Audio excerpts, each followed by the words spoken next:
What's up everyone, Mikeman WBA here, welcome back to episode 12 of Can't Stop Progress, and we are here with chapter 53.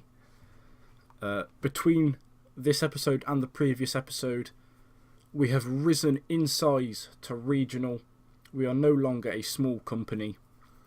I think it was the Saturday after the previous show, we rose up to the next level, which means we get more sponsor money, more attendances, probably slightly better ratings, more viewers on our network, better broadcast deals.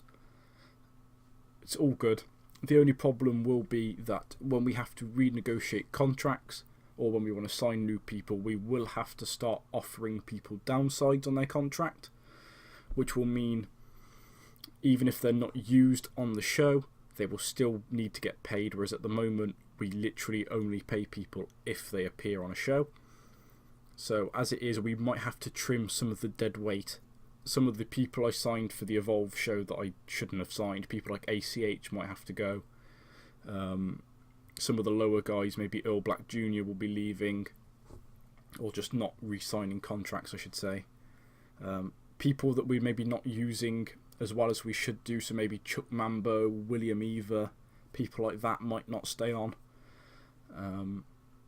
Chris Roberts might actually have to go, depending on what happens. He's actually just signed a new contract, but he is on quite a high contract for a referee. And I have actually signed a new referee who is almost as good as Roberts. I think he's in like 1 or 2 points lower, but he is about £200-300 cheaper. But enough of the background chat. We'll get straight into the show, which, due to it not being in the database, unfortunately, is not going to be held at Brixton, which was my initial plan. We are going to be holding it at the O2 Academy in Bournemouth, but I will be adding Brixton before the next episode. So chapter 54 will be at the Brixton Academy, which I think it's around September, October, November time that they normally do their Brixton show. I can't remember off the top of my head. But let's get right into this now. 2.5 minutes into the video, let's get into the show, where, as always, Jim Smallman kicks us off, unfortunately with a poorer rating than usual.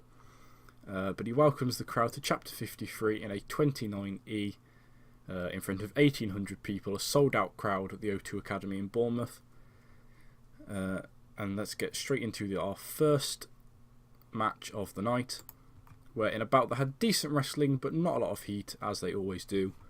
Travis Banks defeated James Drake in 9 minutes 31 by pinfall with an airplane slam. Drake and Banks have great chemistry, showed in their performances, bringing out the best in each other. James Drake with a 48 and Travis Banks with a 54. Travis's and Drake's performances actually have been very good this series so far. Banks has been carrying the matches against some of our lower mid-card guys.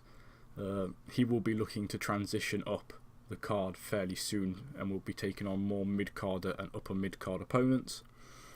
Drake's sort of... he's doing his job at the moment, which is elevating some of the other guys up the card, or just he's that solid lower mid-card / mid-card guy that if you need to throw into a match to have a decent performance, you can throw him in there, not worry about it, know that the match will do decently, and that the other guy will come out of it looking good. No worker improvements for that, unfortunately, but a solid performance for our first show. So our first match. As we go into our second match, which is a tag team number 1 contenders match, where in a bout that had decent wrestling but not a lot of heat, the Hunter brothers defeated Sweet Jesus and the London Riots in 13 minutes and 53 seconds when Jim Hunter defeated Rob Lynch by pinfall with a neckbreaker.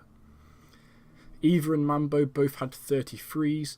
Lee Hunter and Jim Hunter had a 49 and a 48. Rob Lynch with a 51 and James Davis with a 40. Now you might be surprised there a little bit by the fact that the difference between Rob Lynch and James Davis's performances, and the fact that maybe that Rob Lynch got the highest. That is because currently in I think IPW and possibly NGW I think it is, Rob Lynch is getting massive singles pushes. He's currently a champion in IPW. I think he's their All England champion. I'm not sure if that's their mid-carder or their main event title. But he's being pushed as a singles competitor, and he's currently actually more over than Mark Andrews is in the UK, which can be a bit of a pain when you're looking to book him in these sort of matches. He doesn't want to take losses. He doesn't want to have to be against the lower mid-card guys, and if you don't even have him on the card, he's getting very annoyed at being one of the main guys and not on the card. But for us, he's not a main guy. He's very much a staple of the tag team division, and he's one of the guys that is, if you want to be good in the Progress tag division, you have to beat the London Riots. So I'm not going to move him into any singles competition. He may have the odd Atlas division match, but don't expect any massive singles pushes for Rob Lynch just yet. And he is actually improving in his flying skills, so he is looking for that push, but not quite yet for Rob Lynch. And then as we go into our next match, in a decent match, Paul Robinson defeats Flash Morgan Webster in 14 minutes and 19 seconds by pinfall with, and we'll just change that, with a curb stomp, which is what he normally uses. So very good performances there by Robinson and a decent performance by Webster. 54 for Robinson, 41 for Webster, not too bad. No improvements unfortunately, but a 52 D+ is a very solid performance for these two guys. As we go into our next one, we're in a bout that had decent wrestling but not a lot of heat. In our first title match of the night, Joe Coffey defeats the body guy Roy Johnson in 9 minutes 51 by pinfall with a German suplex. Joe Coffey making defence number 2 of his Atlas Championship. Unfortunately, he does suffer an injury though, an olecranon fracture. I have no idea what that is, but Joe Coffey with an in-ring performance of 47 and Roy Johnson with a 40, which is not bad for Johnson. Decent for Coffey. He was sort of, I think, high 30s to low 40s before he had the bout. He's built his way up with the bout. Unfortunately, that injury has lowered his rating a bit, but I think that could have been around a 50, maybe 52, if he hadn't sustained that injury. And after having a quick Google while I was talking, an olecranon fracture is apparently a fracture to the bony portion of the elbow, so sort of the tip of your elbow. Hopefully that's not too serious, as he is our Atlas Championship holder, and I don't really want to be dropping that bout, vacating it just yet, because Joe Coffey is someone I had plans with. No improvements, but a 49 D+, not bad for these two guys. Roy Johnson getting some heat backstage. He thought it was his mistake that caused Joe Coffey to get hurt. So that's now 3 injuries we've had in this series that I can think of. We had the Mark Andrews Will Ospreay one, and we had the Trent Seven and Axel Dieter Jr. one, and now this one. And as we go into our next match, a bout that had decent wrestling but didn't have much heat, which is strange considering this is a losers can't tag again match, very similar to the London Riots versus Sumerian Death Squad ladder match, where in a bout that had decent wrestling but not a lot of heat, the Origin, Nathan Cruz and Zach Gibson defeat the Origin Banter edition of Dave Mastiff and Al Ligero in 13 minutes and 55, when Zach Gibson defeats Dave Mastiff by submission with the Shankly Gates. Zach Gibson getting himself a 54 performance, Nathan Cruz a 39, Al Ligero a 45 and Dave Mastiff a 41. So some all-round decent performances there by the 4 members of the Origin. Unfortunately, Nathan Cruz is a little bit less than I would have hoped for. I expect him to be getting sort of mid-40s, the same as Al Ligero. He's a very good worker in real life. He's a brilliant heel. Such a dick. You just can't cheer for him. But a decent show there, a decent showing by those guys. No worker improvements, unfortunately, but a 50 D+, very solid for that match. And Dave Mastiff and Alligero. Following that match, they're left in the ring. They give each other a hug before they walk off. It's very unfortunate. Dave Mastiff's contract actually running down. He's got a month left. I'm trying to decide where he's going to fit in the company, whether he stays, especially now that I'm going to have to be paying downsides. He won't be around very often. If he stayed, he'd be in the occasional Atlas match. Obviously now can't be tagging with Alligero. So it'll be interesting to see what happens. Dave Mastiff might be leaving the company, which will leave Alligero to maybe find himself another tag partner, or to maybe have another singles run like he did very early in Progress's lifespan. As we go into our next match, where in a match that will hopefully cheer the crowd up following the sad breakup of the Origin Banter edition. In a surprisingly and unfortunately poor match, Mark Haskins defeated Jack Sexsmith in 30 minutes 55 by pinfall with a cradle to the grave. Unfortunately, Haskins off his game, which is what dropped this match down. But Sexsmith with a 30 and Haskins with a 46. A match that I would love to see in real life, and I know probably Nathan, that's No Legs Gaming, would love to see. Two of his favourites, Sexsmith and Haskins. Jack Sexsmith, though, improving his performance skills from being in the ring with Haskins.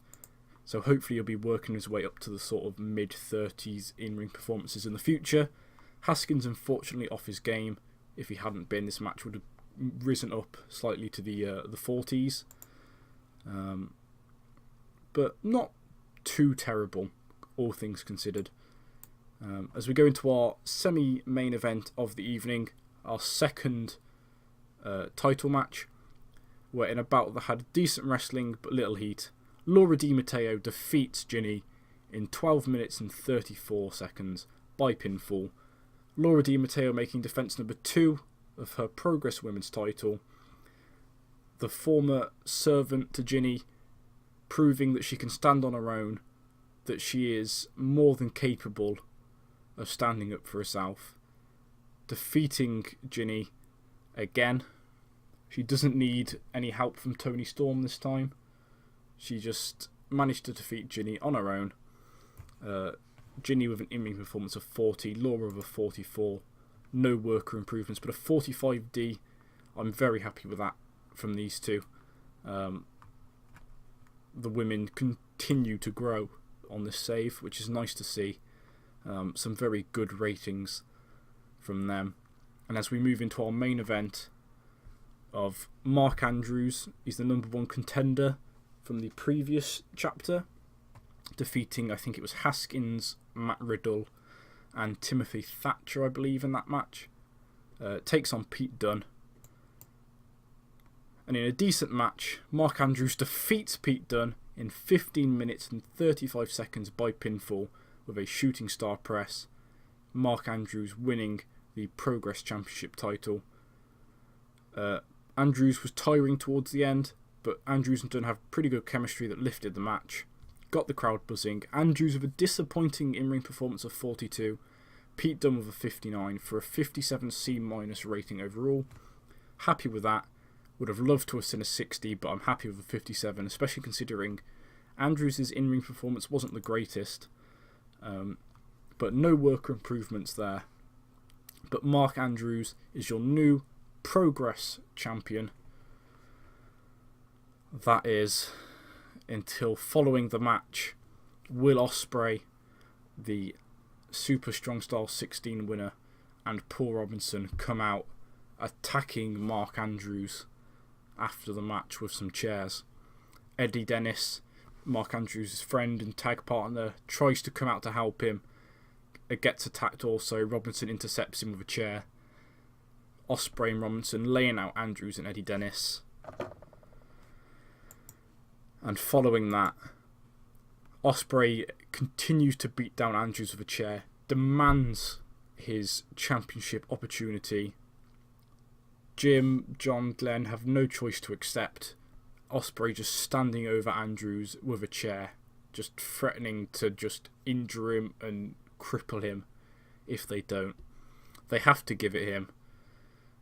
And then Ospreay wins the Progress Championship title from Mark Andrews. History repeating itself. Mark Andrews again, finally working hard, wins the Progress title, only to have it ripped away from him within minutes. And we end the show on a 56C-. I believe one of our best shows, maybe even tying at one of our best. Increasing our popularity in 45 regions. Very happy with what we've done there. As we give Mark Andrews a compliment on his good performance. I think we'll give Pete Dunne did well. He had like a 59, so he can get complimented. And I don't think I've complimented him before, maybe once. So Zach Gibson for having the best in that tag match. Going to get another compliment. So those three guys happy with our speech. We'll see what they said after. We'll see how our attendances, or not attendances, how our viewing on Pivot Share has changed now that we've moved up to regional size. Joe Coffey has got an injury. We'll just see how long that is. He's back in 25 days, so not too bad. He should be back. He might miss the next show. If not, if he does miss it, he'll be on the show after, so it's not too bad. I haven't decided whether there'll be a 3-week or a 4-week break before the next chapter yet. It will probably be 3 weeks, so we will miss out that. But we can have a Atlas #1 contenders match, which shouldn't be too bad. Just want to have a quick look. Yeah, so Dunn, not very happy that he lost the championship to Andrews. Andrews still just upset at the botch between him and Will Ospreay. But nobody else really massive has problems that I can see. Coffee is angry because I wouldn't give him his full pay rise. I gave him a bit of one. I think I gave him 50% of what he wanted. He wanted to go from, I think, something like 600 to 950 or something. Roy Johnson will probably be, he's upset at being blamed for an injury. Aries is just annoyed because of his gimmicks weren't doing very well, but our gimmicks aren't important in Progress, I think, due to our product. And everybody else is just a little upset at not being booked as much as they'd want. But we have a very talented roster of, I believe, around 50 or 60 people. And we only book 9 matches at a maximum per show. So we can't get everyone on. We get about 20 to 25 people on a show. As you can see, we are now beginning to rake in the money. We have gained more from that show than any of our other shows. Our TV revenue, you can see, we gained more from that one show than we have been gaining from like 2 shows in July, 2 shows in April. Sponsor money is coming in good, although some of our expenses might be a bit more. I'm not entirely sure. We'll just quickly see what they say over here. Progress chapter 53. Feedback has been excellent. Show went down really well, which is nice to see. Very nice. I think almost double the amount of viewers that we've been having before. So that's very, very good. Interestingly, they haven't mentioned the new champion in Progress, which they normally do. So whether the fact that Andrews won it in a match, but then Ospreay won it after, has sort of cancelled out the new story. But interestingly here, Bayley losing the Raw Women's Championship to Tamina, of all people. So I'll see you guys in the next episode, where we will have chapter 54 in Brixton. And it will hopefully be another good one. So with that, I'll see you guys soon. So, goodbye.